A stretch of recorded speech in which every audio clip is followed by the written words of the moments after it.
하나님께서 주시는 말씀입니다. 하나님께서 주시는 말씀 골로새서 3장 15절에서 17절까지 말씀, 우리 한 절씩 교독하시고 마지막 절 합독하시겠습니다. 그리스도의 평강이 너희 마음을 주장하게 하라. 너희는 평강을 위하여 한 몸으로 부르심을 받았나니 너희는 또한 감사하는 자가 되라. 그리스도의 말씀이 너희 속에 풍성히 거하여 모든 지혜로 피차 가르치며 권면하고 시와 찬송과 신령한 노래를 부르며 감사하는 마음으로 하나님을 찬양하고 또 무엇을 하든지 말에나 일에나 다 주 예수의 이름으로 하고 그를 힘입어 하나님 아버지께 감사하라. 아멘. 예. 우리 앞뒤 좌우로 서로 인사하시겠습니다. 잘 오셨습니다. 반갑습니다. 네, 잘 오셨습니다. 예. 오늘 이렇게 또 함께 예배드릴 수 있는 게 또 얼마나 감사한지 모르겠습니다. 여러분, 자꾸 이렇게 한국에서 안타까운 소식들이 들려오죠. 한국뿐만 아니라 전 세계적으로 참 안타까운 소식들이 들려옵니다. 정말 기도해야 됩니다.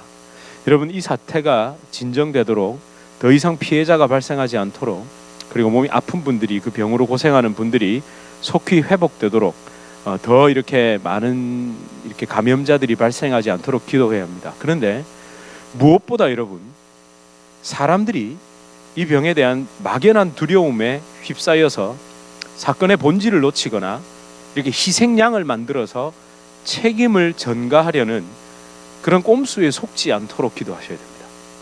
예. 여러분, 이 질병, 이게 최초 발생지가 어디죠? 중국 우한시입니다. 아니, 중국이 나쁘다, 우한시가 나쁘다는 게 아니라 중국 우한시에서 최초로 발병한 코로나19, 그것으로 명명된 변종 코로나 바이러스입니다. 그죠? 근데 이 바이러스로 인해서 어떤 게 나타나죠?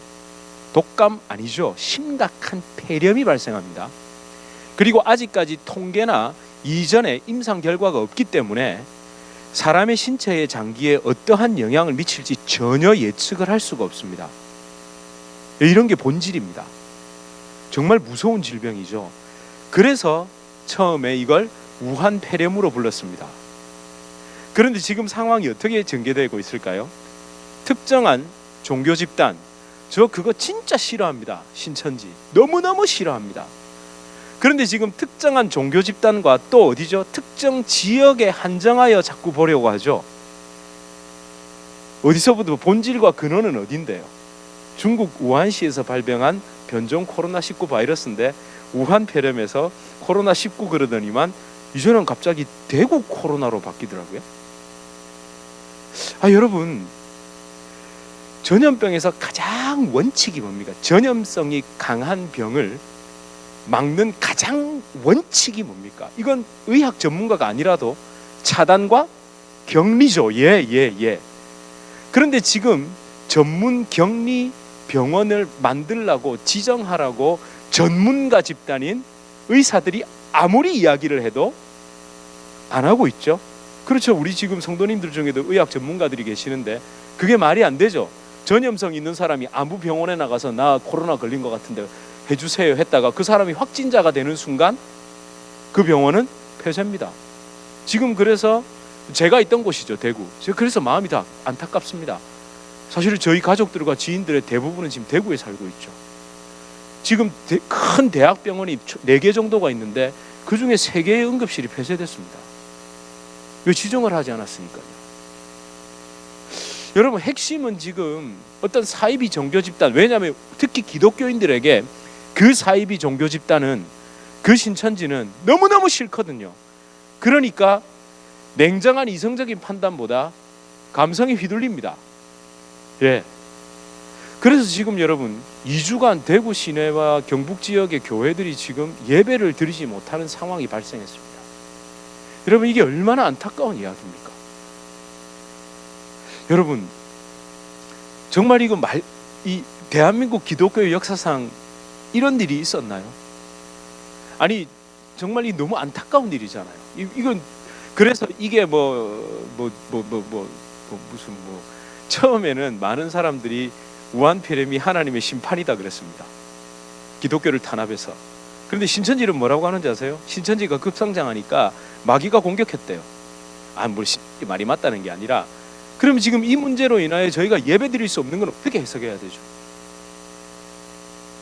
물론 지금 제가 섣불리 뭐다라고 말씀드리려는 게 아니라, 이걸 통해서 우리는 각자 정말 하나님 앞에 우리가 지금까지 그리고 이 모든 상황이 어땠는지 고요히 잠잠히 돌아보고, 그리고 전문가들의 이야기를 들으며 침착하게 대응해야 되는 게 맞겠죠. 예.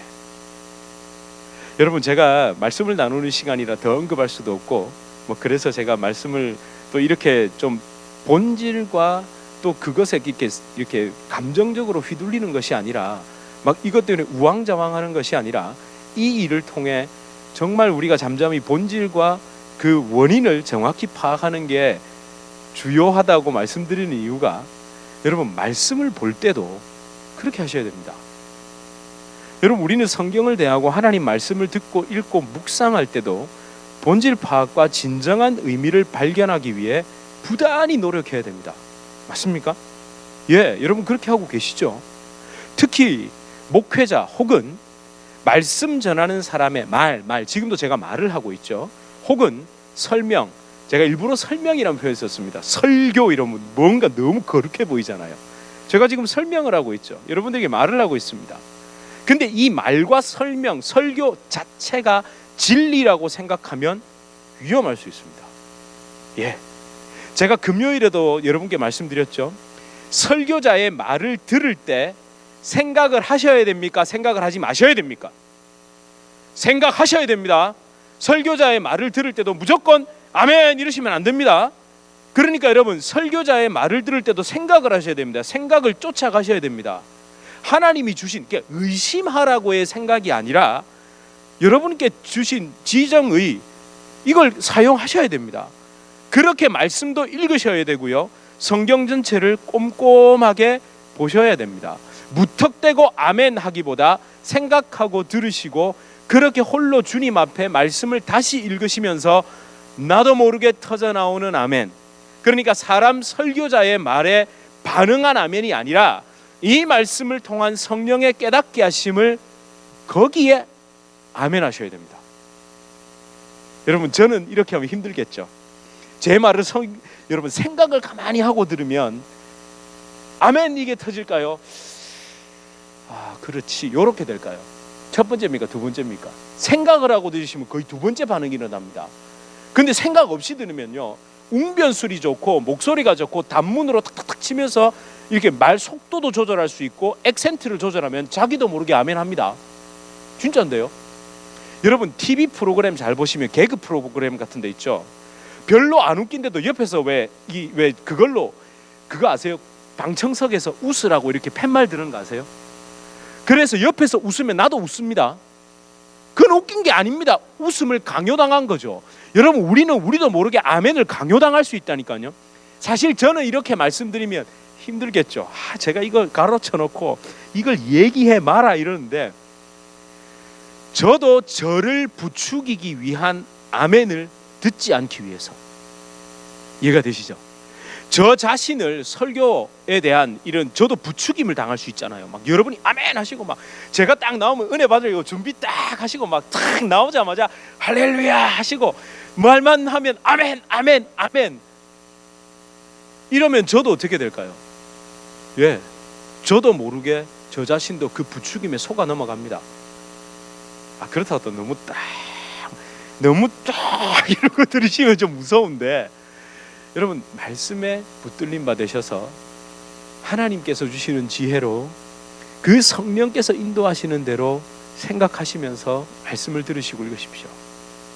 여러분, 오늘 제목이 뭐였습니까? 평강을 위해 제압당하려면입니다. 지난주에는 평강을 위해 제압당하라였습니다. 여러분, 제가 부족하지만 제 스스로 사실은 덫을 놓은 겁니다. 누가 그러더라고요. 왜 스스로 굴레를 뒤집어 썼냐고. 성경대로 설교하겠다고 왜 스스로 굴레를 뒤집어 썼냐요. 그 고생을 하냐요. 여러분, 사실 이럴 때요, 어떤 병이 유행을 하고 이럴 때 계시록 말씀 끌어다가 하나님의 여러분 이러면 얼마나 아멘 하고 막 좋잖아요. 그리고 하나님이 그러나 누구는 보호하십니까? 여러분은 또 보호하시고 얼마나 좋습니까 우리끼리. 그때 이슈에 따라서 붙잡고 신문기사와 예화와 통계와 어떤 그런 것들을 가지고 설교하면 좋죠. 아멘도 들을 수 있고요. 여러분 삶에 적실한 적용도 될 수 있지만, 그러나 정말 성경 말씀, 오늘 말씀을 또 따라가 보십시오. 하나님께서 우리 마음에 말씀하시지 않는 게 없지 않습니다. 많습니다. 오히려 더 여러분이 더 차분함 가운데 진짜 말씀을 따라 이 흉흉한 가운데에도 흔들리지 않고, 지금 여러분 이런 걸 가지고 뭐 계시록의 몇 번째 대접이 뭐 재앙이 시작됐다, 주님이 곧 오신다, 뭐 무슨 여러분 그 뭐 트럼프는 고레스의 역할을 하고 있다, 뭐 예수님이 몇 년도에 오실 거다, 뭐 49년을 희년으로 하느냐 50년을 희년으로 하느냐에 따라서 뭐 49년으로 하면 1987년이고 50년으로 하면 2035년이고 뭐 별의별 이야기들 진짜 많습니다. 인터넷에 들어가 보면 수도 없이 많습니다. 여러분 그런 그 유튜브들 구독자들이 몇만 명입니다. 네. 그렇게 할 수 있다니까요. 그런데 진짜 하나님께서 이 말씀을 통해 우리 한 사람 한 사람 각자에게 전 우주적인 메시지도 중요하지만 여러분 한 분 한 분에게 하나님 말씀하시는 그 메시지에 집중 못하게 만들어버립니다. 자 여러분, 그래서 말씀을 따라 천천히 가보십시오.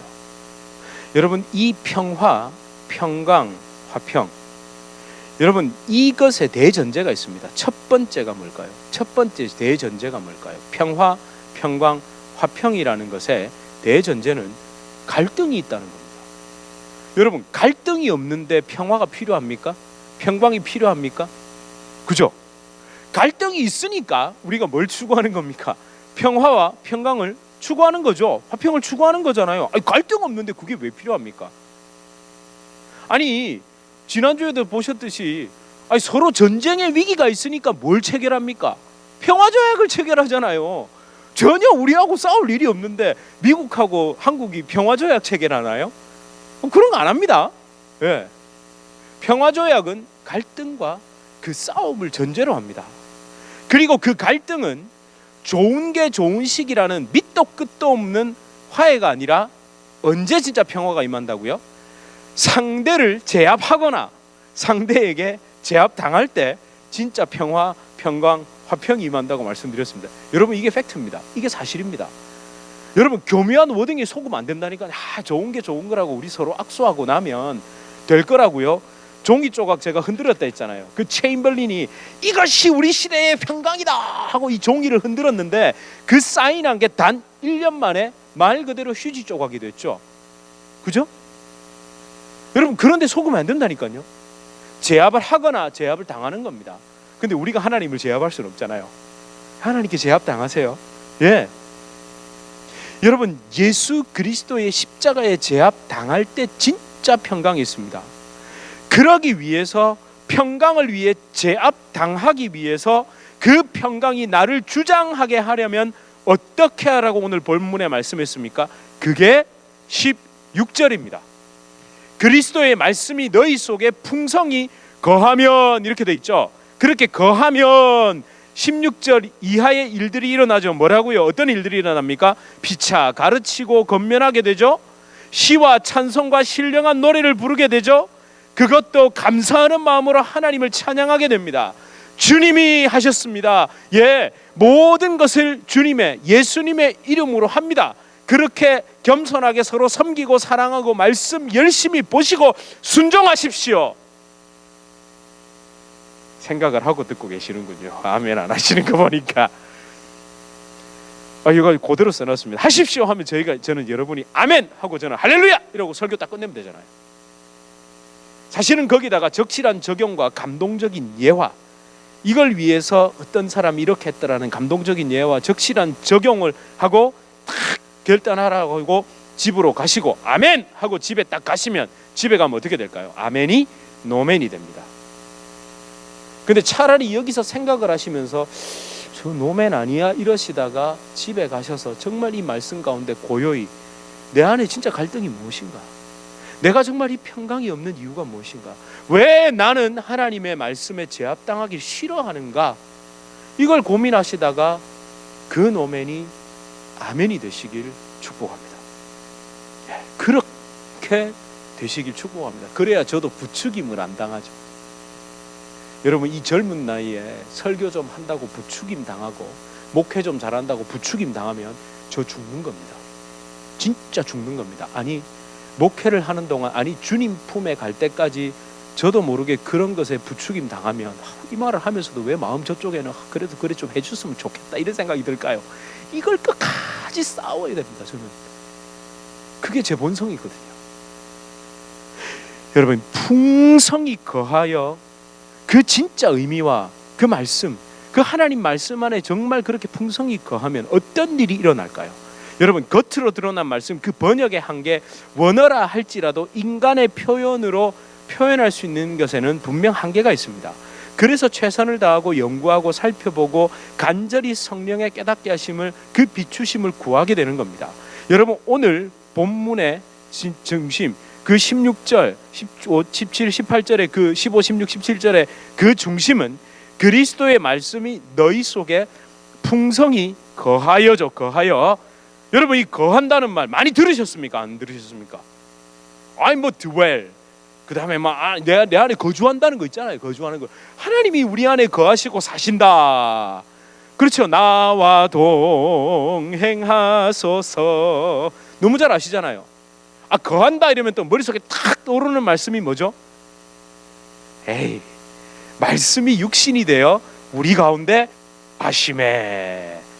근데 기억하시는 분은 그때 하심에가 그 음이 아니라 그랬잖아, 이렇게 알고 계시죠?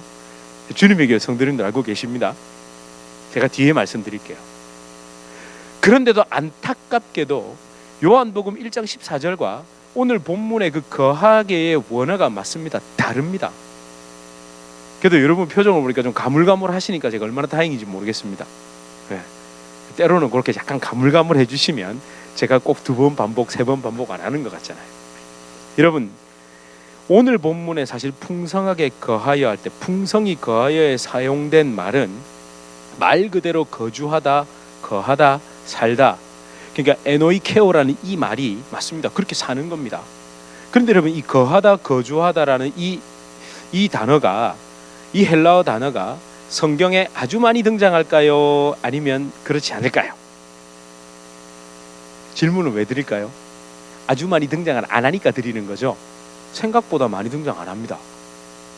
여러분, 7번 등장하는데 이 원어 그대로는 그 중에서 한 번은 말 그대로 사람이 거하는 거죠. 거주하는 것. 누가복음 13장 4절에 또 실로암에서 망대가 무너져 치어 죽은 18사람이 예루살렘에 거한 다른 모든 사람보다 죄가 더 있는 줄 아느냐 할 때 그 예루살렘에 거한, 이건 그냥 말 그대로 사는 겁니다. 그냥 거주하는 것. 이렇게 한 번 딱 사용하고 나머지 6번은 자신의 내면, 우리의 내면과 연결됩니다. 어떤 영적인 것이 내 속에 거하는 것, 존재하는 것, 사는 것으로 사용됩니다. 물론 또 이 중에서 2번은 오늘 본문과 살짝 연관이 없어 보입니다. 하지만 분명 우리 속에 역사하는 믿음, 이것 사실 디모데후서 1장 5절에서 내 속에 거짓 없는 믿음이 있음을 생각함이라 할 때, 믿음이 거함을 생각함이라 할 때 이 원어를 쓰거든요.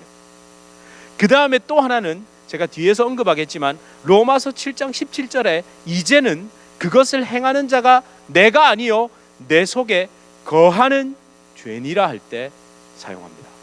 그리고 나머지는 전부 다 오늘 골로새서 3장 16절과 같은 의미로, 같은 문맥으로, 같은 해석으로 볼 수 있는 데 사용합니다. 그 거하다는 말을.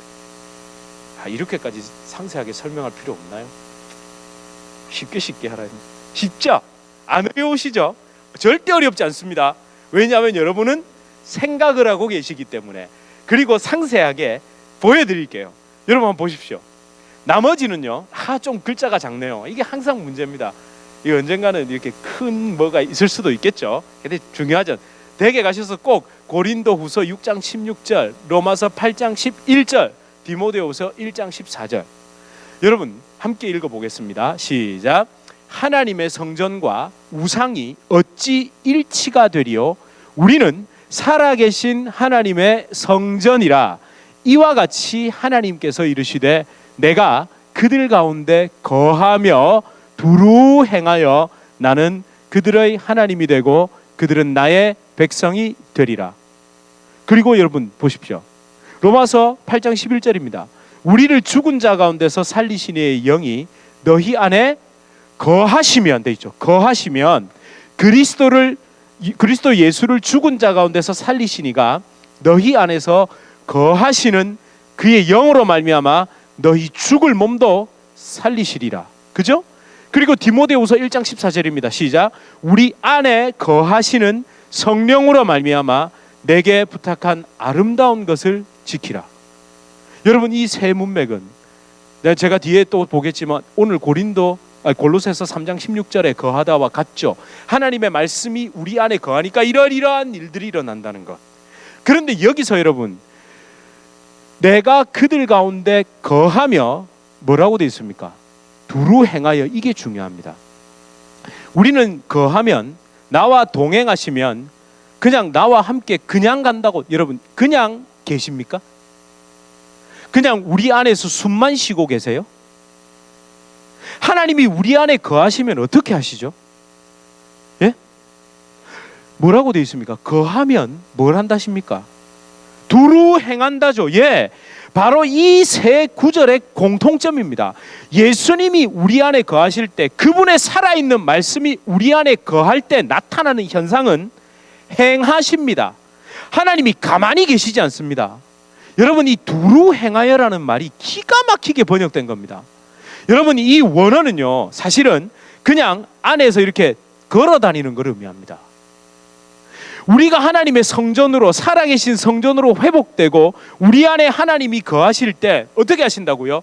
두루 다니시면서 걸어 다니시는 정도가 아니라 뭔가를 하신다는 거예요. 하신다는 것.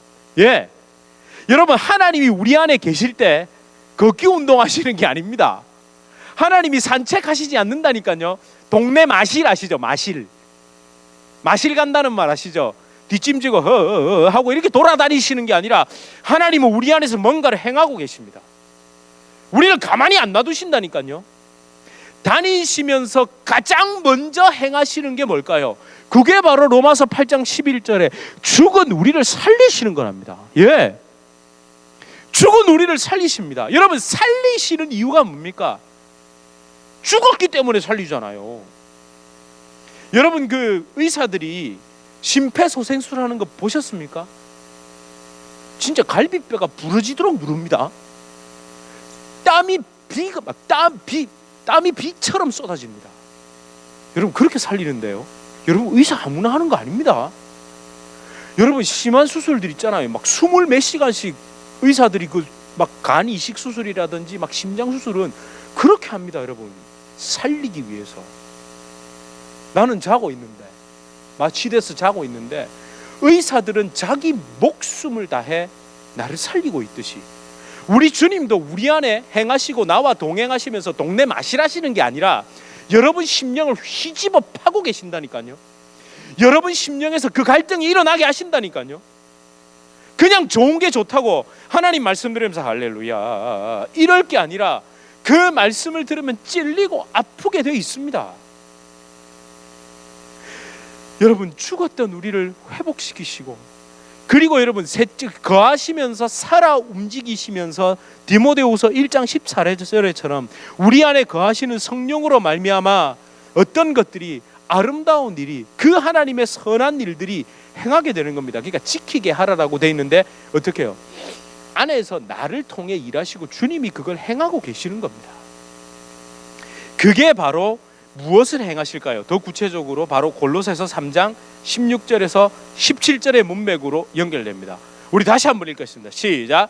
그리스도의 말씀이 너희 속에 풍성히 거하여 모든 지혜로 피차 가르치며 권면하고 시와 찬송과 신령한 노래를 부르며 감사하는 마음으로 하나님을 찬양하고 또 무엇을 하든지 말에나 일에나 다 주 예수의 이름으로 하고 그를 힘입어 하나님 아버지께 감사하라.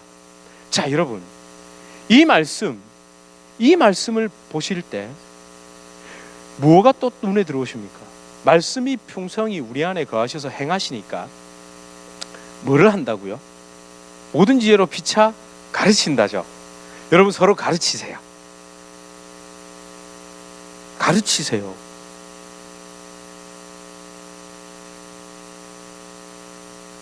예, 제가 뭘 말하는지 아시겠죠?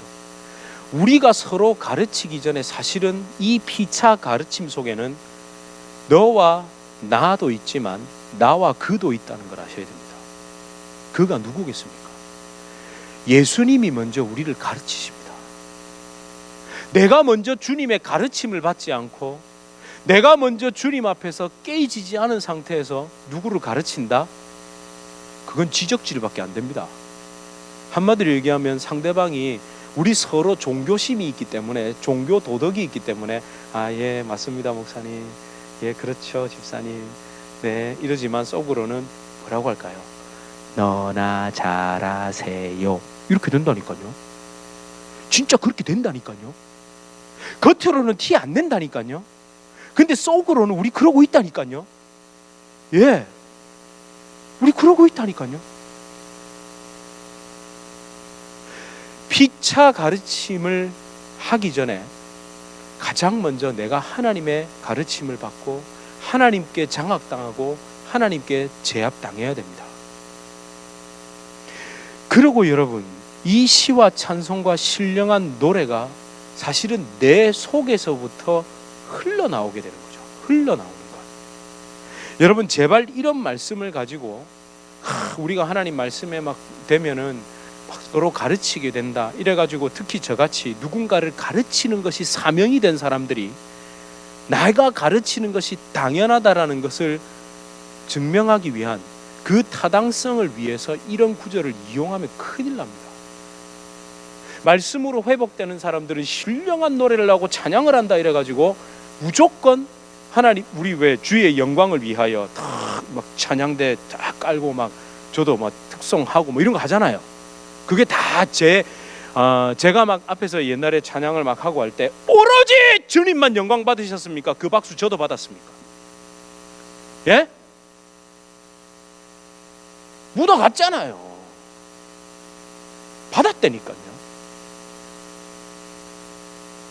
여러분, 목회자가 교회의 이름으로 행하면 목사 이름이 절대로 안 드러납니까?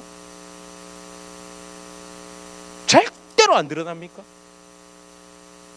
어쩔 수 없습니다. 이거는 나는 절대로 하나님의 영광을 취한 적이 없다, 다 주님께 영광을 돌렸다. 자, 우리 하나님께 영광의 박수를 이러면 하나님께 영광의 박수가 진짜 간 건가요? 갔죠. 갔는데 그러니까 또 아무것도 하지 말자는 게 아니라 그거를 인정해야 된다니까요. 묻어간다니까요. 왜 제가 옛날에 콩고물 비유 드렸던 거 기억나세요? 콩고물. 그렇죠. 여러분, 콩고물, 이거 이 떡을 인절미 맞죠? 그걸 막 만지고 나신 다음에 콩고물 묻은 채로 집에 가세요? 터시죠. 최선을 다해 터시죠. 아닙니까?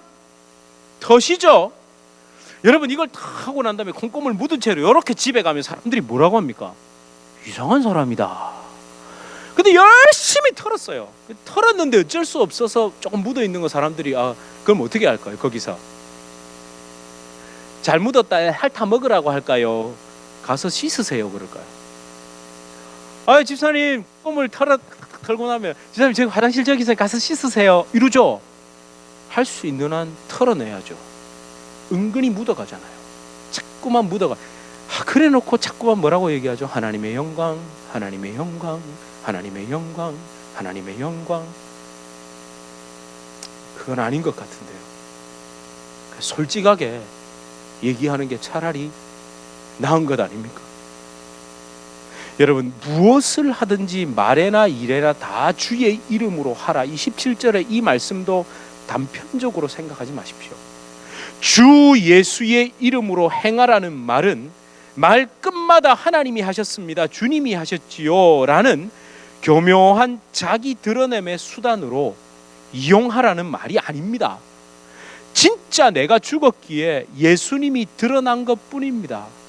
나는 내 자신에 대해 죽었을 뿐인데 예수님이 나를 통해 일하시게 된 것, 그 이상도 그 이하도 아닙니다. 여러분, 인간이 정말 하나님께 영광 돌릴 수 있는 존재일까요? 여러분, 진짜 하나님의 영광은 제가 뭐라고 말씀드렸죠? 죄인이 죄인임을 깨닫는 거예요. 그리고 하나님이 그 죄인을 위해 대신 죽으신 게 진짜 하나님의 영광이죠.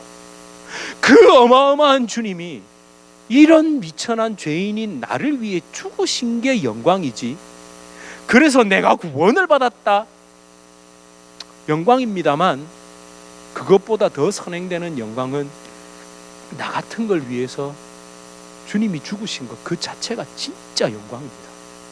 우리는 거기까지밖에 할 말이 없는 겁니다. 저와 여러분, 하나님의 말씀이 내 속에 거하심으로 인하여 그저 평화롭고 그저 좋은 게 좋은 것이면 무조건 둘 중에 하나입니다. 내가 여전히 죽었거나 그 말씀이 능력이 없거나. 첫 번째일까요? 두 번째일까요? 첫 번째입니다. 내가 여전히 죽어있기 때문에, 말씀으로 살리심을 받지 못했기 때문에 여러분, 우리 안에서 그냥 그렇게 사는 겁니다. 하나님의 말씀에 능력이 없는 게 절대 아닙니다. 여러분, 하나님은 우리에게 영적 진통제, 진정제 이런 걸 주시는 분이 아닙니다. 치료제를 주십니다. 그래서 말씀이 내 속에 들어가면 충돌부터 일어난다니까요. 통증이 있다니까요. 고통이 있다니까요. 왜? 로마서입니다. 7장 17절입니다. 시작. 이제는 그것을 행하는 자가 내가 아니요 내 속에 거하는 죄니라. 이거 오해하시면 큰일 납니다. 이 말씀을 오해해서 구원파들이 이제는 죄를 행하는 게 내가 아니라 그러니까 죄를 내가 겉으로 이렇게 나타나서 행하는 게 내가 아니고 죄다 이렇게 해가지고 죄 지어도 괜찮다 이렇게 말하거든요. 그 말이 아니에요. 여러분, 내가 그것을 행하는 자가 내가 아니요 내 속에 죄라는 말은 그게 네 속에 죄라는 실존이 있다는 걸 말씀이, 율법이 그걸 깨닫게 한다는 얘기예요. 그걸 깨닫게 한단 말이에요. 근데 이거를 그렇구나, 이제 내가 행하는 게 아니고 내 속에 죄가 행하는구나 이래가지고 마음대로 하라는 얘기가 아닙니다. 말씀이 들려오면 그걸 깨닫고 찔린다는 거예요. 내 안에 죄구나, 나의 실존은 죄구나, 이걸 딱 깨닫게 된다는 거예요. 이질감을 느끼죠. 하나님의 말씀에 대해 내 속에 있는 죄가, 내 속에 거하는 죄가 예수 하나님의 성령이 들어오고 하나님의 말씀이 들어오니 이질감, 이게 막 견디지를 못하는 겁니다. 여러분, 말씀이 딱 들렸을 때 할렐루야 순종 바로 되는 게 좋을까요? 이질감이 느껴지지만 그걸 십자가 앞에 못 박아 내가 죽고 주님이 내 안에 사심으로 그 말씀이 되는 게 정답일까요? 여러분, 말씀이 그냥 순종되는 거 있잖아요. 나는 하나님 말씀이 그냥 막 순종되더라. 이거 위험할 수 있는데요. 진짜인데요? 안 그러시던가요? 여러분, 정말 우리가 하나님 말씀이 탁 들어오면 할렐루야, 나는 이대로 쫙 되고 막 말씀이 들어오면 막 매일매일 말씀의 순종이 착착착착 되시던가요? 그러니까 거짓말하는 거예요. 그러니까 자꾸만 껍데기를 씌우고요. 여러분, 제가 말씀도 금요일 때 말씀도 몇 번 드렸던 적이 있습니다. 구약에, 잘 들으세요, 구약의 종교 도덕의 요소 있죠. 구약 성경에 나온 종교 도덕과 종교 윤리의 요소가 한국 사회의 유교적인 전통과 너무너무 흡사했다는 거 아시죠? 예. 여전히 그렇게 받아들이는 사람들이 얼마나 많은 줄 아세요? 예수님이 오시고 난 이후에 축복의 개념도 완전히 바뀌어버렸는데, 그래서 제가 늘 상대적이고 일시적인 축복으로 구약은, 여러분, 구약의 언약은 영원하시고 절대적인 그분이 오시는 동안에 상대적이고 일시적인 언약들이었습니다. 그게 시대 구원이나 무슨 시대의 예언을 얘기하려는 게 아니라 그때 그렇게 실체를 향하여 보게 만들었고, 영원하고 절대적인 예수님이 오시고 난 다음에는 여러분 그것이 다 폐기됐습니다. 오해 말고 들으십시오. 폐기됐다고 해서 그 행위, 그 율법에 나타난 그 열매, 그 삶의 열매가 나타나지 않는다는 게 아니라 예수 그리스도로 모든 것이 집약됐다는 겁니다.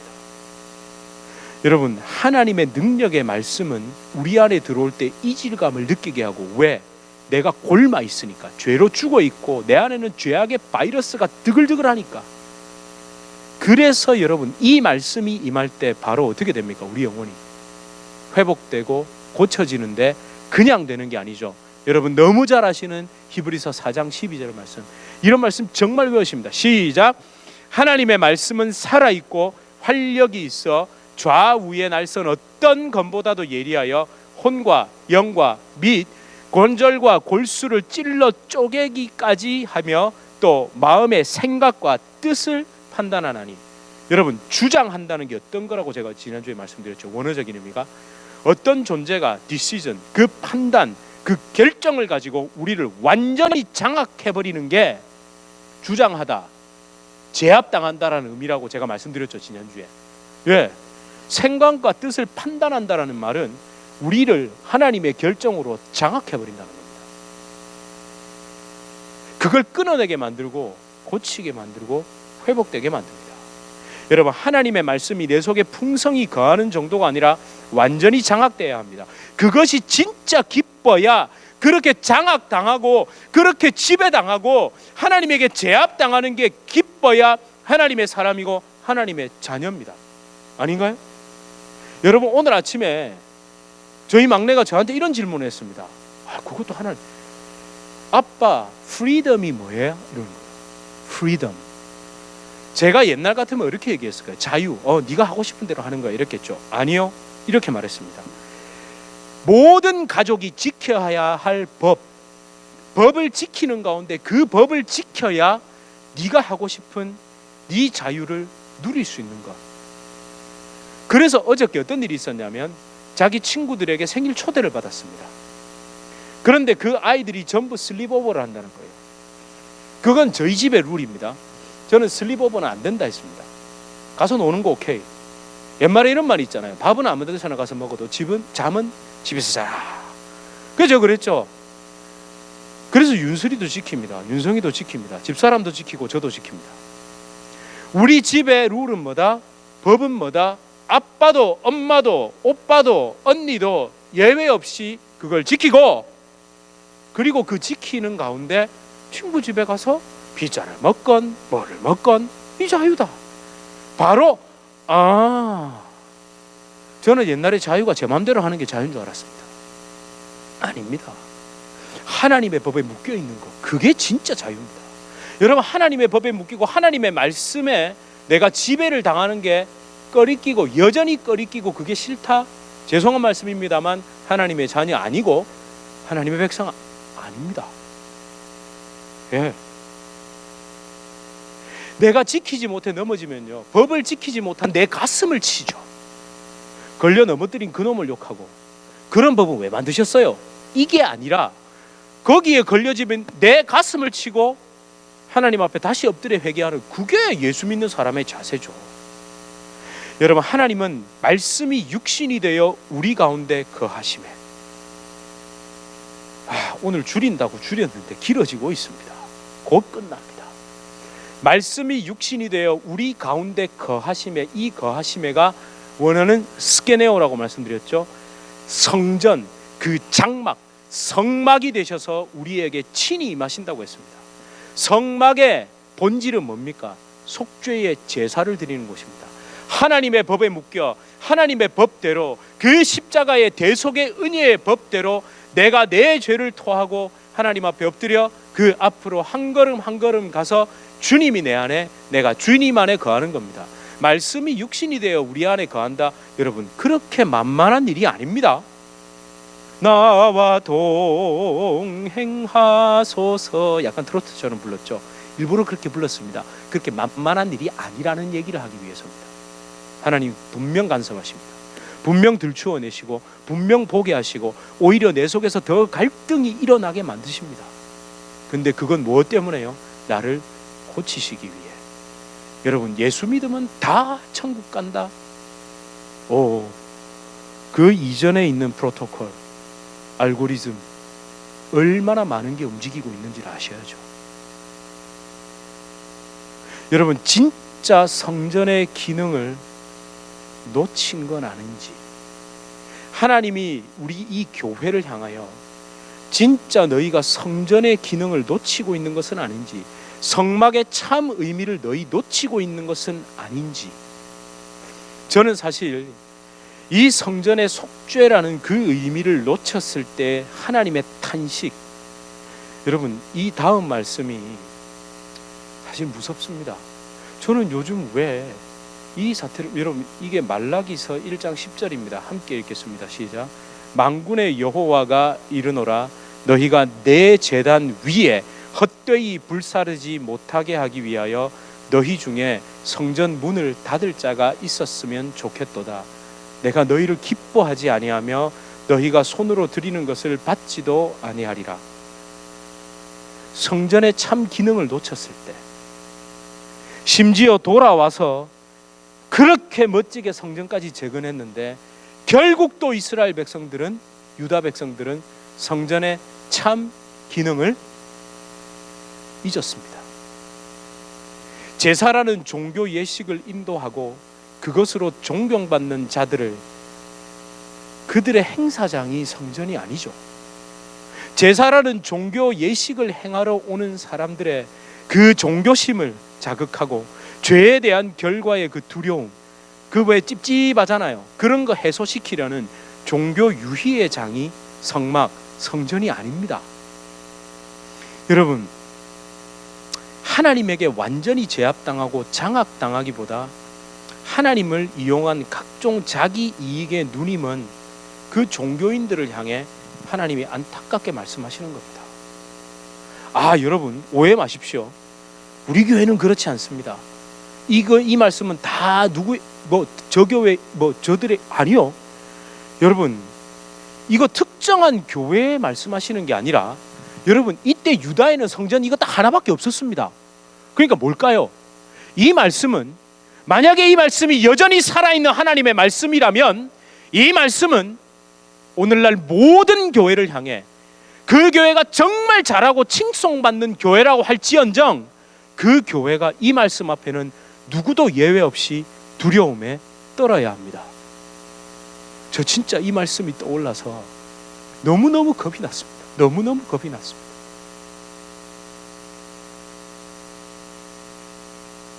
저와 여러분, 예수님을 믿고 교회에 나오고 예배 드리는 이유는 십자가에서 이루신 그 평강, 나의 죄를 위해 치열하게 싸우신 예수님께 장악당하고 제압당하기 위해서라는 것을 잊지 마십시오.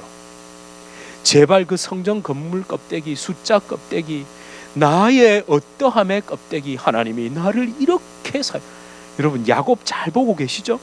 예, 야곱의 모든 것은 12 아들을 낳았고 구속사의 위대한 인물이라서 그의 모든 행위가 용서되는 것 절대 아닙니다. 예, 그런 식으로 그냥 마구 면죄부 남발함, 구속사의 위대한 일을 위해 막 요셉을 낳았고, 십자가에 제압당하십시오. 예, 하나님 말씀에 제발 좀 제압당하세요. 지난주도 말씀드렸지만 이 찬송이 감미로운 이유가 있습니다. 내 영혼의 그 깊은 데서. 여러분, 이 속에 진짜 심각한 내용이 있기 때문에 여러분 반대인가 하세요? 노래도 가사가 너무 심각하면 멜로디가 감미로운 경우가 있습니다. 그래서 있잖아요, 옛날에 이태리 말로 부르고 막 독일 말로 부를 때 멜로디가 너무 감미로우니까 엉뚱하게 표정을 환하게 지으면서 노래하는, 가끔 성악하는 학생들이 있었거든요. 근데 내용은 완전 딴 이야기인데 여러분, 이 내용이 너무 심각하기 때문에 저는 이 멜로디가 이렇게 감미롭다고 생각이 됩니다. 극히 깊은 곳에, 극히 깊은 곳에 여러분 심령의 가장 어두운 곳을 비추시는 성령의 일하심을 보셔야 됩니다. 맑은 가락이 울려나기 전에 내 속에 그것 때문에 탄식하고 아파하는 내 본 모습을 봐야 됩니다. 내 영혼을 고이 싸기 위해 십자가에서 흘리신 보혈, 그 죄와 싸우신, 아니 내 대신 죽으신 주님의 십자가를 깊이 묵상해야 됩니다. 그걸 싸기 위해서. 그렇게 죽으시면서 다 이루었다라며 마지막 숨을 내쉬는 주님, 다 이루었다라며 그 마지막 숨을 내쉬면서 우리를 살리셨습니다. 주님은 그 생명이 끊어지면서 우리에게 그 마지막 숨을 불어넣어 주신 겁니다. 그 숨이 내 영혼을 고이 싼다는 것, 그걸 잊지 마십시오. 여러분, 예수를 죽은 자 가운데서 살리신 이의 영이 너희 안에 거하시면, 그리스도 예수를 죽은 자 가운데서 살리신 이가 너희 안에 거하시는 그 영으로 말미암아 너희 죽을 몸도 살리시리라. 살리시기 위해 치열하게 싸우셨습니다. 우리 함께 찬양하시겠습니다.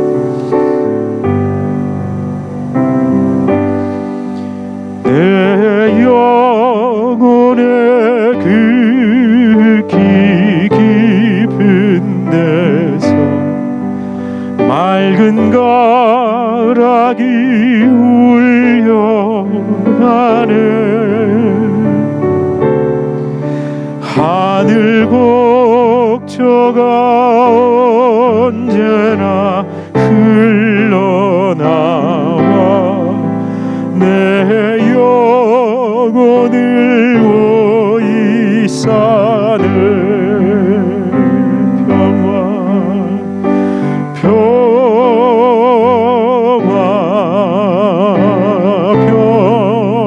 평화로다.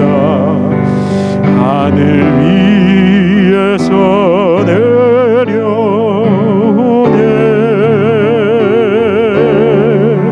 그 사랑의 물결이 영원토록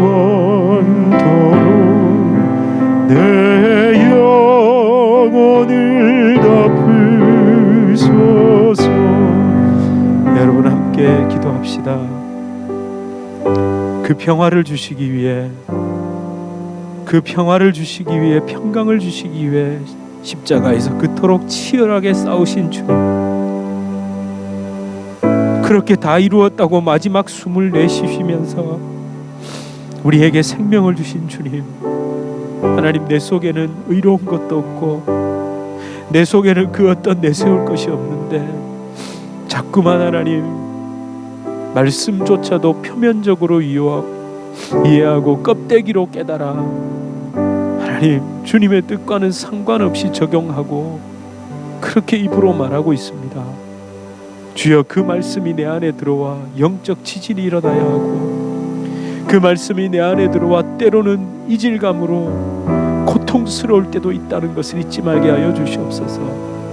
주여, 그냥 무턱대고 순종이 아니라 이 치열한 영적 싸움 가운데 주님, 내가 주님의 말씀이 내가 죽는 가운데 나도 모르게 나를 통해 이루어지고 내 영혼에 묻은 콩고물도 내 손에 묻은 콩고물도 다 씻어내고 오직 주님이 나를 통해 일하시고 영광받아 주시옵소서. 주님, 내가 죽는 것이 진짜 주님의 영광임을 믿습니다. 여러분, 이렇게 여러분 자신과 또 여러분 가정에 일하실 그 마지막 숨을 내쉬며 다 이루었다고 말씀하시는 그 주님의 은혜와 사랑을 기억하시며 우리 함께 기도하시겠습니다. 주여, 아버지, 주님 안에 거하시는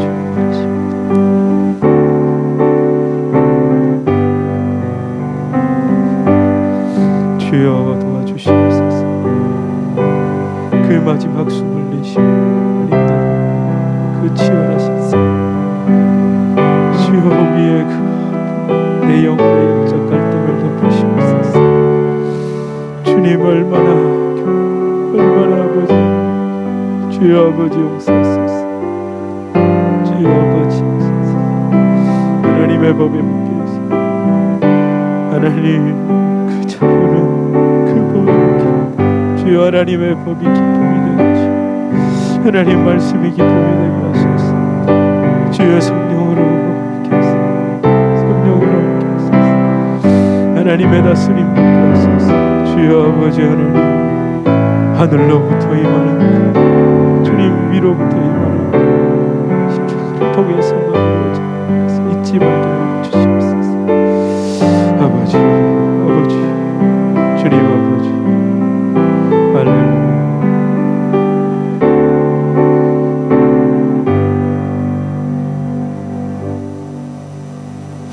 하나님, 위로부터 임하는 평강을 위해, 평화를 위해 우리 주님은 십자가에서 그토록 치열하게 싸우셨습니다.